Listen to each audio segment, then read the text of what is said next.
I want to tell you the story of how I almost ended up in prison and lost my job as a police officer. It's an odd one, and something I really still do not understand. I let my temper get the best of me, for sure, but I feel like most people would react like I did in this situation. Just to preface all of this did not occur in the United States, but I won't be specifying exactly what country I live in. Anyway, so we had a suspect who had been arrested and we had under questioning. I say suspect, but we basically had him dead to rights almost. We were really close to getting there. I don't want to spend too much time explaining the case, but essentially, a man and a woman had been murdered in their home. They were wealthy people in my country, very wealthy, and they had a very big house. The man was a politician in my country, and the man that we had arrested was most likely the suspect. He had no alibi. Witnesses could place him in the local area during the rough time frame that the murder occurred, and we found traces of gunshot residue on his clothes. That was, all of the evidence that we had at that time. We had no murder weapon. The man and the woman in the home were determined to have died from gunshot wounds, but it was not quite that simple. Someone had gone to great lengths to completely disfigure both of the faces. Like, the skin on the man's face was sliced off almost completely, and it looked like someone had taken a blunt object after the fact and slammed it down repeatedly onto his head. We probably never would have been able to identify the man, if not for the fact that the perpetrator was not able to completely finish the job or move the bodies somewhere else. Our working theory was that the plan was to move them, possibly with assistance from someone else. We did find tire tracks that had flattened some of the grass on the nearby field on the plot of land. It looked like a vehicle had rolled up, but had sped off pretty quickly. The theory was that he had someone else assisting him, but that they either got cold feet, or that the man was caught in the act and had to flee unexpectedly. So by this point, we had been grilling this man for hours, and he was pretty close to breaking. It seemed like his mind was unraveling, if I'm quite honest with you. When we hauled him in, he seemed a little bit dazed and kind of out of it. It was like he was dosed up on something that was dulling his senses. He could barely even form a coherent sentence, or even walk in a straight line. We actually had to carry him out of the car and into the station. But after some water and a few hours, we could tell that he was becoming really panicked. He was tweaking out in that room, picking at his skin, and he was just slurring his words and saying some really odd things. We would ask him a question about where the murder weapon was, or if he had an accomplice at the scene, and he would go into some weird spiel about stuff that seemed completely unrelated to me. He ranted for about 2 minutes straight about how his wife was never going to forgive him, about how he had to watch his kids die. He was clearly really out of it. The problem was that we could not risk agitating this guy or making him shut down completely. Not so much for the case. I think we still would have been able to prosecute him regardless, even with the limited information and evidence that we had. But there was still a key piece of information that he was withholding from us that we needed to know, and quickly. It was a desperate situation. See, there was a child involved, the son of the wealthy man and woman. He was probably only 13 years old, but he was at the house the night that the murder occurred. He had not been spotted anywhere since then, not in the nearby town. He had not contacted anyone on his phone. No bank cards connected to his parents or him had been used, etc. There was just nothing, no trace whatsoever. From what we could tell, the boy was still alive, likely abducted by whoever was helping this man. If we did not hurry it up, it might be too late for the boy, but if we pushed this guy too hard, he might lose it, and then we would never find him. He was spiraling and not really properly coherent, but we were getting there with him. We let him keep talking about his kids, even if it really didn't make any sense. As far as we were aware, this guy did not have kids. He never had a wife either. He had never been legally married, and he had been born here and stayed here his entire life, so there would have been a record. There was not so much as a record of him taking a flight out of the country on a holiday or whatever. He cried a lot and talked a lot about his memories with his son, and it seemed like he was getting close to relenting and telling us where the boy was. We got him to admit that his accomplice had taken him in the car but left him behind, and that was about when the worst possible thing that could happen started to happen. We got called out of the interrogation room. There were two men who wanted to speak to me, and then wanted to speak to the suspect. They produced credentials. 2 damn federal agents. Just what I needed. What were they even doing here? Worse still, they wanted to talk to the man, and there was nothing that I could do to stop it. My superior, and whoever was above them, had already approved it, and I had no power whatsoever to stop it. It would actually have been a federal offense for me to block them from going into that room. My partner and I were forced to wait outside the room, and we had to watch through the glass, because they wanted privacy for some reason. Didn't really make sense to me. If they were here to help us get a confession out of this guy, why would we not be allowed to hear?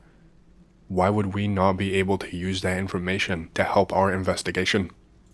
At the time, I was thinking super cynically. I thought maybe it was petty point scoring, so that these guys could get a win and take it away from us, but that didn't really turn out to be the case, at least not as far as I can tell.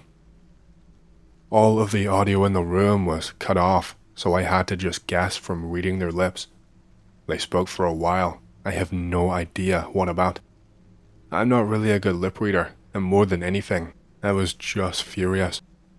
I called up my supervisor, and let's just say he did not appreciate the way that I spoke to him. He told me to calm down and let the man do his job, that it was important and that I should not get involved or that there will be trouble for me. Why would you risk something like this is my problem. We were this close, and there was a fucking missing child involved. It was bullshit. My partner did not seem as incensed as me. In fact, he seemed oddly calm. He had been here longer than me, so I guess he just learned to tune it all out. These guys in suits, they pulled out this massive folder. I know that they pulled out photographs, but I could not see them. The assholes made the suspect stand up to see them, so he could face them away from the window. It was just super weird. After looking at the photos and talking for another who knows how long, the suspect sat back down, and he looked as if he just got hit by a truck from his facial expression. He looked shocked, scared even, more scared than ever before. The suspect actually stopped talking for most of this time, especially when he was shown whatever the photos were. He just nodded his head really meekly, and by the time that they were done, he had his head in his arms and he was just sobbing. When we finally got audio again, it sounded like a child having a tantrum. Again, I have no idea what they said to him. I was shouting at those idiots when they came outside about how I was so close to finding that kid and how they better not have screwed the case up. This motherfucker put his hand down beside his gun when I got close and I was shouting. He was obviously threatening me. I rushed back into the interrogation room. I did not even wait for my partner. When I got in there, the suspect had stopped crying. He was actually using an inhaler. I had to snatch it off of him. He wasn't asthmatic. He did not have an inhaler on his person when he was brought in and searched. He never even mentioned being asthmatic. There was nothing of the sort on his medical record. The only thing I could think of at the time was those agents. But that would have been ridiculous. To try and make a long story much shorter, the suspect would not talk anymore whatsoever. Once he wiped his tears away, that was it. He was like an emotionless robot. He would not give me any answers about the missing kid anymore. He downright denied ever admitting to having an accomplice or him taking the child. He said that I must have gotten confused, that his lawyer would rip me apart in court because I pressured and took advantage of a mentally unwell man into a confession. Those are the words that bastard said to me when he could not even string a sentence together just hours ago. And all of this was said in the same dead monotone cadence. He didn't even show a flicker of anxiety or anything at all in his voice. Then I made the worst mistake I ever did in my entire career. In fact, I'm probably lucky I only just got fired. I should have ended up in prison, or worse, I could have ended up shot. I let my emotions get the best of me, and I ran out of that interrogation room and all the way to the parking lot. Those two assholes had not left yet and were talking to each other in their car. I stormed over there and I pulled open the door. They hadn't locked it for whatever reason. The guy at the side I opened up was holding that folder and looked a little bit shocked to see me. I started laying into him, and he kept threatening me and telling me to back off. I was furious. I asked him what the hell he did to that guy, and I told him he just caused the death of a child. The suit told me that he did not do anything, that all he did was have a conversation with the men. I was seeing red, and I just lost it. I grabbed the guy and pulled him out of the vehicle, which caused him to drop the folder onto the ground. A few photographs and a file flew out of the folder, but I wasn't fully really paying attention at that point. I didn't even get to punch the guy. That's the worst part. I lost my job and almost went to prison, and all I got to do was drag him out of an unmarked car. But in retrospect, not being able to punch him is probably what saved my ass. His partner drew a pistol on me. I think he was fully ready to shoot me right then and there. I would go as far as to say he was eager to shoot me. I don't know, that's just the impression I got from the look he was giving me. He was pointing it at my head and telling me to just walk away. I didn't want to, I really didn't want to, but I did. I managed to calm myself just enough to see sense, but the damage was done. He told me that I messed up and that I was going to go to prison for life for assaulting a federal officer. Well, I was suspended without pay almost immediately. It took all of 30 minutes for my superior to be down there and yelling at me. For tough guys like them, they sure went crying to papa pretty quickly. The trial was expedited, faster than any case I'd ever seen. Something smelled a little bit fishy to me, but it's not like I could really prove it. My lawyer, by the way, was a godsend. I was lucky because I think with any other lawyer, I think I really would have been screwed. I won't go into all of the details of the trial. I'm not sure if I'm even allowed to talk about it, but he managed to get me a few years, but suspended. I don't think it was entirely down to my lawyer being a pro. I think if they really wanted me behind bars for the rest of my life, it would have happened. There must have been some reason why they decided not to, why they changed their mind. He did plead my case pretty well though. He argued I was just overtaken by emotion due to there being a child involved and me also being a father. He also made sure to bring up my long service as an officer and the fact that I had a good track record, which I suppose helped a lot. I was of course still fired and blackballed. It took me a long time to get another job. It took a long time for me to move on, full stop. I tried to go solo for a while and dig up what I could find, but I found a total of nothing. It was just completely useless. I felt completely useless. I was never able to get an update to that case or what happened to the suspect. I never saw any public trials listed, nor any details released to any news outlets, so I fear the worst. I fear that maybe he got off scot-free, or at the very least, that they never found the child. I do have one last thing to share that I am hesitant to share, because it kind of makes me sound like a psycho, and it is very, very possible that my eyes could have just been playing tricks on me. Please just, hear me out though. Let me make it very clear that I only caught sight of this for maybe 10 seconds maximum, in a fit of rage, with a gun pointed at my head, before they were scooped up off of the floor, and I was forced to scuttle away back into the police station. But I saw 2 photographs on the ground that were previously in that folder that had fallen out.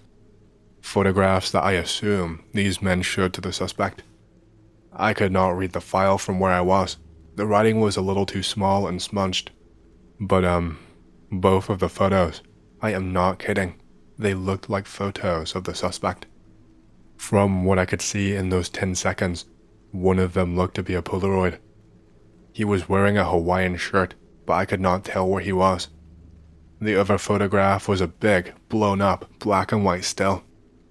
It was this man in the town, not too far away from where I used to live, and I recognized it. I recognized one of the landmarks, which was an old clock tower. Only, there is usually a bank right next to this clock tower, and there has been for the last, I don't know, almost 100 years, longer than I've been alive at least. The bank was not there in this photograph. The photo looked old. It could have been my eyes playing tricks on me. It could have been an elaborate Photoshop, but that's what I think I saw. But even if it was Photoshopped, I don't know. The actual photo itself, it had damage from time, from aging. It was yellowed at the sides. But the man that was in both photos, it was definitely the suspect who was sitting across from me that I interrogated for hours. He was clean shaven all 3 times, and I am not kidding when I say he looked the exact same in those photos as he did in that room. If it was a Photoshop and I'm being fooled, my only question is, why? What would they possibly gain?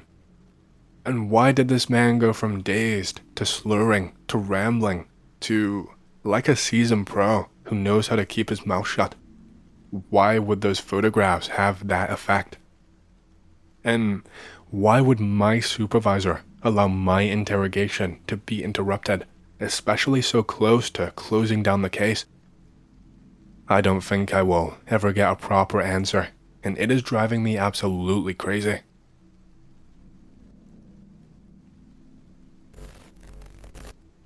First, I want to say I don't normally use this paranormal website because I think a lot of you are batshit crazy. But I enjoyed the stories here, and so I thought I would give back to it.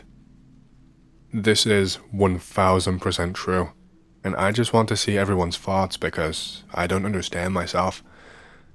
So, this started when I was probably like 7 or 8 years old. I was in bed, just trying to go to sleep. I have this really weird feeling as I fall asleep. It almost feels as though I'm entering third person, or that my brain and my senses are moving around while I'm actually laying still. It's hard to explain, as you can tell. I get out of bed, not knowing that I am still dreaming. I walk down the hallway to the lounge to see my parents for whatever reason. I did this a lot when I was young. My parents are not there, and I saw that their bedroom was empty when I walked past. I get worried, knowing that they are not home. This is not normal. The lounge is the same as I last saw, except the lights are all off and the TV is still on. My parents are not on the couch. Instead, swallowing the couch is this small void, probably 2 meters by 1 meter. I hear some sort of weird music that I cannot recall. All of a sudden, I have flashbacks of different places that I am familiar with. My school at that time, the middle of my town, etc. Slowly, the weird music fades away, and so does my vision in the dream. I don't understand this part fully, so I can't really explain it well. I am still unconscious, but it does not feel like I am dreaming, because it doesn't feel like I'm a being at all. Everything is a dark void, but I can still picture some white dots flying around in this void. For some reason, it is terrifying watching those dots fly around. It's like I want them to fly in a specific pattern for some reason. But they're not, and I feel terrified, and my body feels in pain every time I see them fly out of control. I can't recall what pattern they were meant to be flying in, but anyway, that is the best that I can describe it. I wake up properly from the dream now. I am completely wet from sweat, and I run to the bathroom and vomit, extremely nauseous and dizzy. I am barely even able to stand up. My legs are like jello. My mother wakes up and comes in to check on me, and I just explain that I must have eaten something bad or something. After like 10 minutes, I calm down and go to bed. I fall asleep pretty fast because I feel absolutely exhausted. Fast forward a couple of months, the same dream happens again. A few things to note, however. When falling asleep, I feel the exact same feeling as last time, and I recalled this at the time. When I walked down to find my parents, I heard the weird music again, and I thought to myself, wait, I remember this music. There were far less flashbacks to locations from my past. After I wake up, the same shit happens, vomiting, extreme nausea, and feeling completely exhausted. Fast forward to now, present day. I have had at least 20 instances of this dream occurring, spaced out over the years. While two happened in the year that I described, they are getting less and less common. The last time I had one was last year. Over the years, I have kind of become more and more aware of these dreams and have taken note of differences between them and my thoughts on them. Here they are. The fake waking up and walking to the lounge to find my parents gone has stopped happening now. Although every time it did happen, I always had the thought in the dream that I remember the music that was playing. However, after waking up, I can't even remember a single part of the song. Over time, the dream has been reduced to just the part in the void with the flying dots. On multiple occasions, I have felt myself slipping into this dream, but then being too scared to go to sleep. I then lose this feeling, and I do not have the dream. On one occasion, I have vomited a decent amount of blood, and on 2 other occasions, I have had a severe nosebleed right after waking up. On one occasion, I caught myself just as I was about to fall asleep. I opened up my eyes, and I saw some sort of white light bleeding in from my windows and flying around the room, out of the door, like some sort of a cloud being sucked out of the room. However, this may have just been sleep paralysis or something. The third-person feeling has gotten way more common. It feels like an out-of-body experience or something.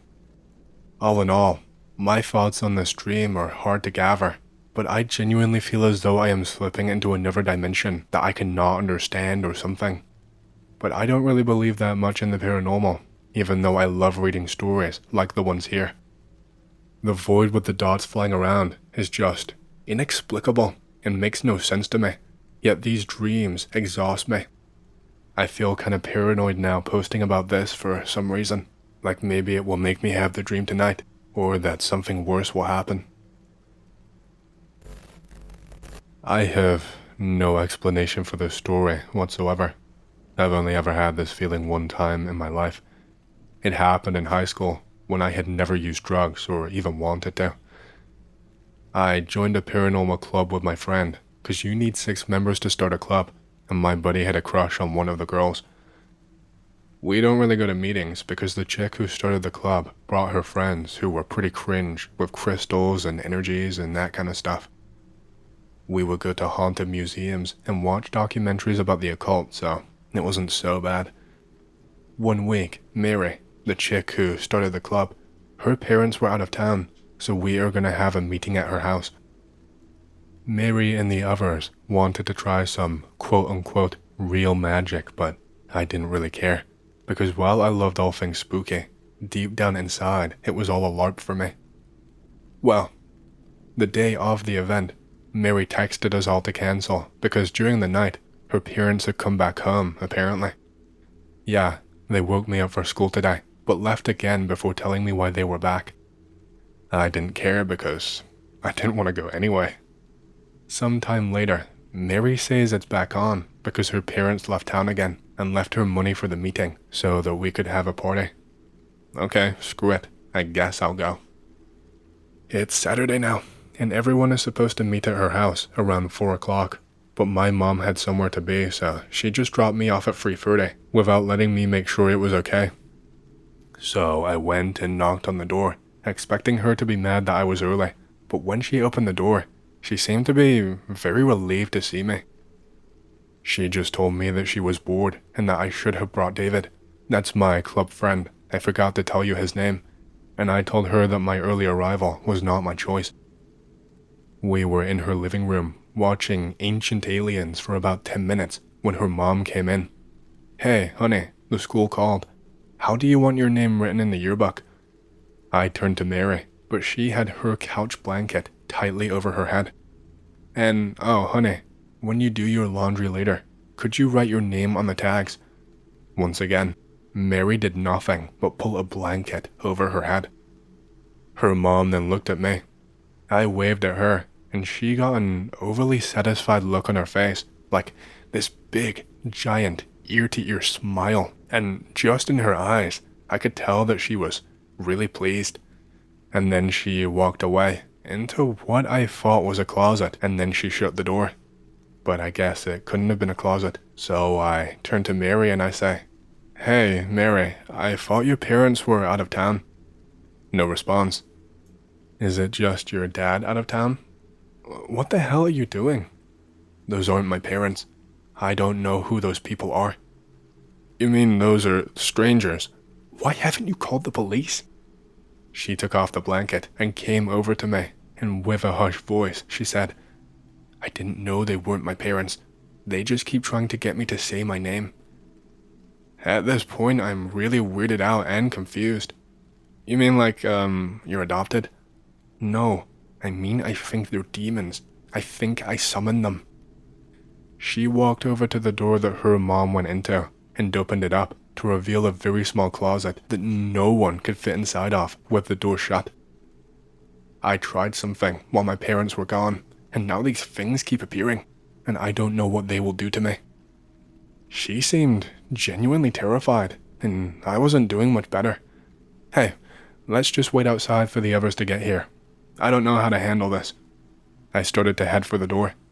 Suddenly, Mary grabbed out at me, grabbed onto my arm, and she said, "Hold on, you gotta help me get rid of them. My parents are gonna be home tomorrow." I tried to pull away, but I just fell into the hallway. "Anon, please." Just then she let go of me and put her hand over her mouth, with her eyes giving me the most "oh shit, oh fuck" face ever. "Anon, what a nice name," I heard a male and female voice say simultaneously. I looked down the hall and saw Mary's mom locking eyes with me, seemingly crawling out of a cupboard. She looked to be really low down. I could see her head peeking out. She started low down and stood up really quickly. It's good to hear that our daughter has such good friends. The shadow and Mary's mom started to come my way before I squeezed my eyes shut and started to fight the air just to get back in the room.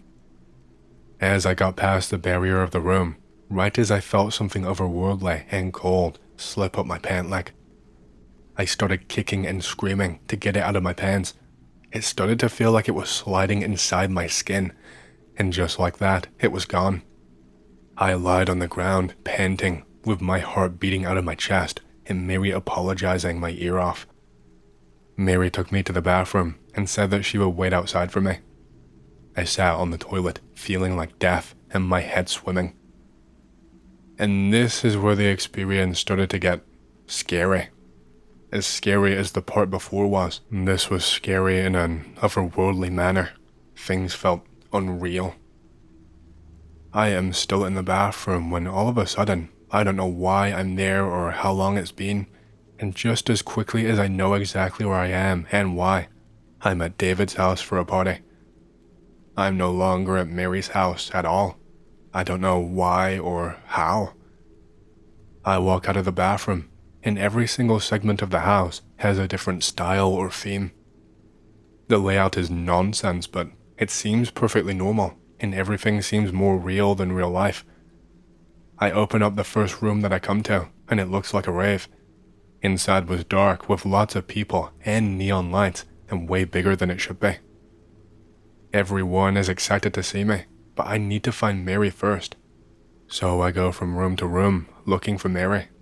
Restaurants, crypts, fields, anything could have been behind the door. It was all just normal, real, and completely expected. It made no sense to me at all. After talking to a few more people in a few more rooms, I find Mary's living room. I walk in and sit down. I noticed that there was something very different about Mary. No matter what way you put it, she was suddenly the definition of, oh brother, do I have to say this? Sexy and beautiful. Just absolutely beautiful.